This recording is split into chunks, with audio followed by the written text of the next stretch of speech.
réchauffement climatique est souvent perçu comme une exagération de scientifiques un peu écolos. C'est vrai que dans les pays tempérés, le réchauffement climatique ne se fait pas sentir. Par contre, ce qui se sent, c'est un dérèglement climatique, avec des hivers plus rigoureux et des pluies plus importantes. En revanche, dans les régions plus arides du monde, le réchauffement se fait bien sentir. La désertification est un problème grandissant. Et même sous les tropiques, qui sont pourtant des pays réputés pour être humides, la saison des pluies est tardive et moins généreuse. Ce qu'il faut comprendre en fait, c'est que le réchauffement climatique est un phénomène global qui induit un dérèglement au niveau de la planète. Par contre, le réchauffement climatique est un phénomène bien réel, avec 14 des 15 dernières années qui ont été les plus chaudes du millénaire. Et ça, ce n'est pas naturel.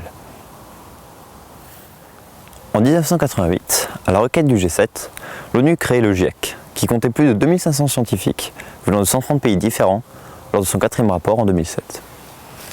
Ces scientifiques ont pour objectif de rendre compte sur le réchauffement climatique et pour ce faire sont divisés en 3 groupes.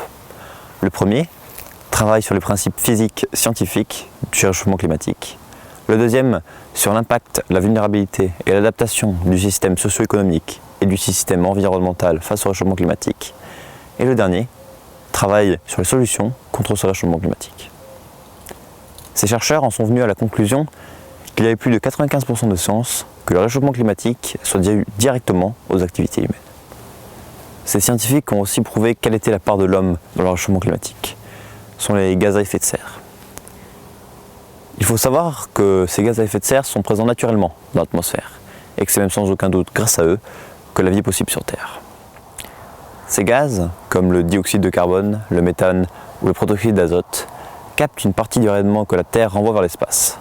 Ceci contribue à réchauffer la Terre et sans ce phénomène, la température serait de moins 18 degrés Celsius, rendant la vie improbable. Ce qui s'est en fait passé, c'est que l'homme, depuis la révolution industrielle, émet de plus en plus de ces gaz et donc augmente leur concentration dans l'atmosphère.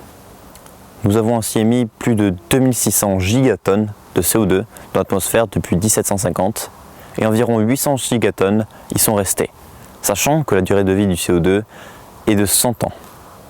Ceci ajoute donc à l'effet de serre naturel un effet de serre anthropique, c'est-à-dire créé par l'homme. C'est l'origine du plus 0,8 degrés Celsius observé sur la température moyenne à la surface du globe, et même si cela paraît petit, cela ne l'est pas. Si nous ne réagissons pas maintenant, la température moyenne terrestre pourrait avoir augmenté de plus de 5 degrés avant la fin du siècle.